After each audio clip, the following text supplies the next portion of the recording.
बिस्मिल्लाहिर्रहमानिर्रहीम। अस्सलाम वालेकुम प्यारे बच्चों, welcome back to the Urdu lesson. ये टीचर्स, प्रीवियस लेसन में हमने हरूफ तहजी बे के ख़ानदान की मश्क की थी। मुझे उम्मीद है कि आज के सबक को शुरू करने से पहले आपने बे के ख़ानदान के तमाम हरूफ तहजी, उनकी आवाज़ें, उनकी अशकाल की पहचान करवा ली है, इसलिए आज आपने ये लेसन शुरू किया है। तो शाबाश बच्चों, अपने लिए तालियां बजा लें। शाबाश, वेरी गुड। अभी हम ये आगे बढ़ गए अगले स्टेप पे। हमने जो एक ख़ानदान मुकम्मल कर लिया था, अब हम एक नए हरूफ तहजी के ख़ानदान को शुरू करने लगे हैं। उसके लिए आज कोई हरूफ तहजी तो नहीं, लेकिन कुछ लिखाई की मश्क ज़रूर है। जी हाँ डियर टीचर्स एंड पेरेंट्स, जो लिखाई की मश्क है उसका मकसद ये है कि बच्चों की जो टूल को ग्रिप करने की, हाथों को मूव करने की, मसल मेमोरी के ज़रिए उस शक्ल को याद रखने की प्रैक्टिस है, वो करवाई जाती है। इसलिए इस एज और स्टेज के ऊपर बच्चों को हर थोड़े दिनों बाद असिस्टेड राइटिंग दी जाती है, ताकि उनकी जो ये मसल डेवलपमेंट है ये हो जाए।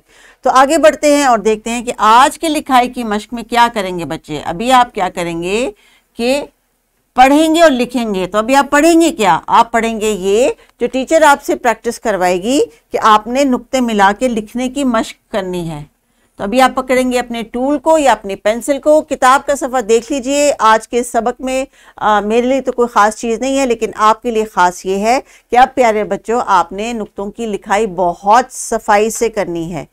टीचर्स, अगर बच्चे अभी क्रेयॉन या पेंसिल में स्ट्रगल कर रहे हैं, क्योंकि अगर ये छोटे बच्चे हैं, प्ले ग्रुप क्लास है, they will take time, so please provide them the tool they are comfortable with.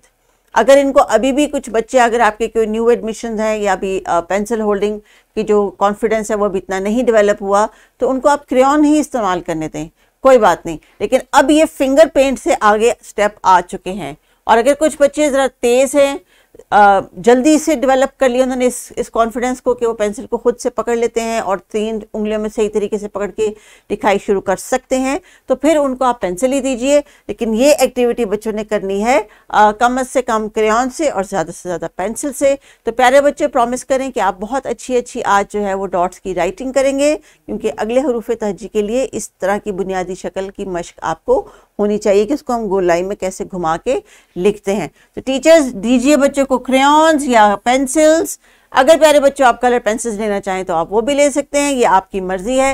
लेकिन कोशिश करें जब आप कलर पेंसिल या पेंसिल शार्प करें तो उसका सिक्का इतना तेज़ ना हो कि जब आप लिखने के लिए उसको रखें तो उसका सिक्का टक से टूटे और बाज़ औक़ात वो सिक्का जो है वो उड़ के आँख में भी जाता है, जो कि बहुत बहुत ख़तरनाक है। ये आपके लिए ख़तरनाक है या आपके साथ जो बैठा हुआ है उसके लिए ख़तरनाक है। इसलिए टीचर्स उतना ही इनको शार्पन करके दें जितना इनके लिए मैनेज करना ईजी हो। एक्स्ट्रा प्रैक्टिस के लिए एक वर्कशीट आपके लिए अवेलेबल है। आपने टीचर्स इनको प्रिंट करके या इस तरह के डॉट कॉपी पे लगा के दे दें, और उसके बाद लिखाई की मुख्तलिफ इनको अशिया दें, चौक दें, सैंड ट्रे दें, कोई भी ऐसी जगह दें जहाँ पे ये इस शेप को दोबारा प्रैक्टिस करें। तो वर्कशीट टीचर्स, अगर आप चाहें तो इस तरह एक हाफ शेप की मून की भी वर्कशीट अवेलेबल है, वो भी आप बच्चों को दे सकते हैं। राइटिंग की प्रैक्टिस करवाइए बच्चों से ज़्यादा, लेकिन कोशिश करें कि उसी टूल को पकड़ाएं बच्चों को जिसमें वो कंफर्टेबल हैं। अपना बहुत बहुत ख्याल रखिए प्यारे बच्चों, काम ख़त्म कीजिए। अल्लाह हाफिज़।